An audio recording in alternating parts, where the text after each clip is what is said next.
There's nothing more painful than to spend a ton of money to generate traffic to your website, to do a lot of event marketing or emails, to send people to a website that's just not going to turn them into leads. Right? There are few things more painful than that, I think. So we tend to start there with clients. So I'm going to talk about ways of improving your conversion rate.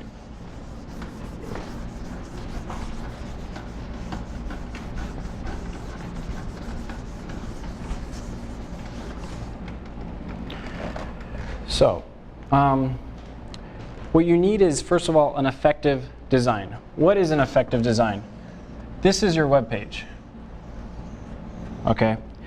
You need a design that, first of all, tells people that they're in the right place.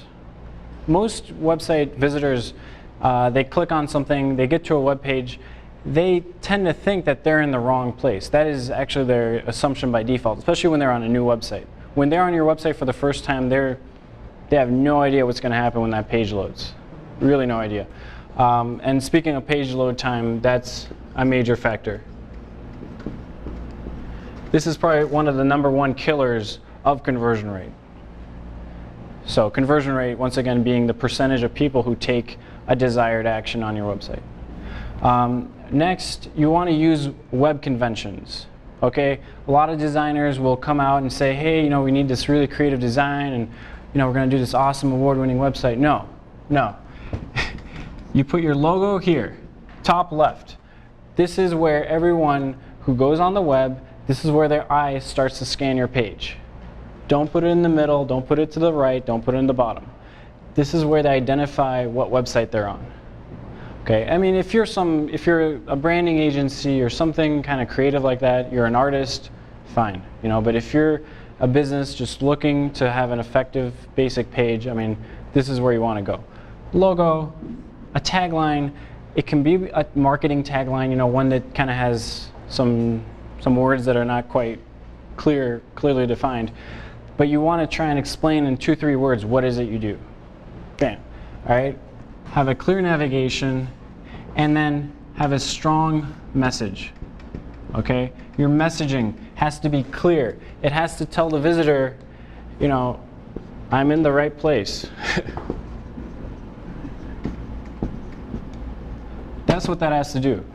Nothing else. It shouldn't be more than 5-6 words at the most. Next, you need to build trust and confidence. So how do you do that? Trust comes, one, with the design of the website. If you have a bunch of broken images, or the HTML is all messed up, or it looks like it was built in 2000, your site does not build confidence. Your site has to look like you're a company that invests time and money into their online image. And otherwise they're just going to be comparing you to your competitors. You're going to be one of many websites open in tabbed browsers. And yeah, and two, what do your colors look like? Do your colors represent your industry? Does it make sense? If you're a financial advisor, is your website hot pink and have script fonts? I don't know, what message does that convey? So you need to build trust. Another thing is having badges, like say being part of the Chamber of Commerce, I would all put the Chamber of Commerce badge on your website. Why? Because hey, you're part of an organization, you're a real company. Do you have a location? Okay, put your address, put your address.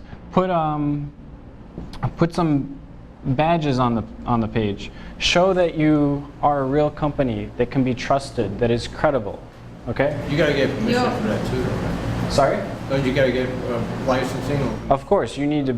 Yeah, you do need to say like the McAfee site security or the VeriSign badge.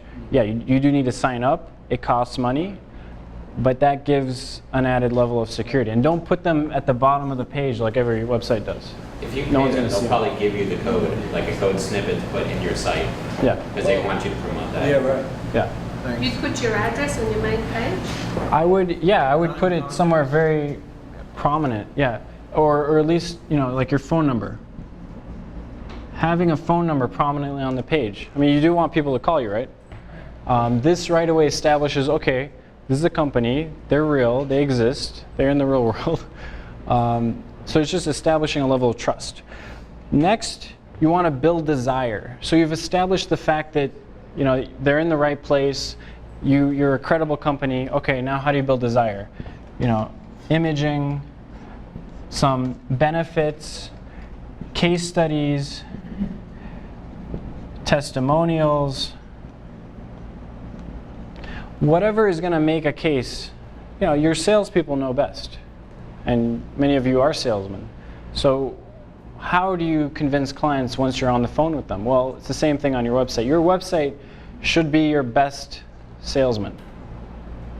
And when you consider purchasing space for your office, and you're looking at square footage and what it's costing you, well, this is actually your most valuable real estate right here.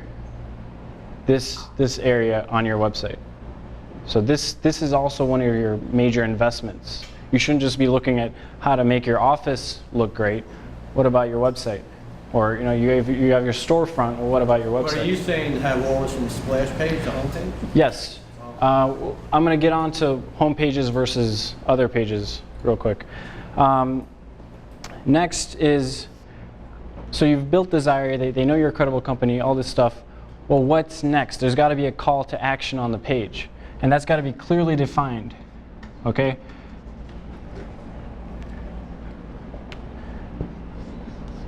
You've got to have a call to action, and there shouldn't be more than 1 or 2, maximum 3 calls to action per page, because you may have different goals. You may have, okay, well, fill out this form if you want to contact us, or download a brochure about our company.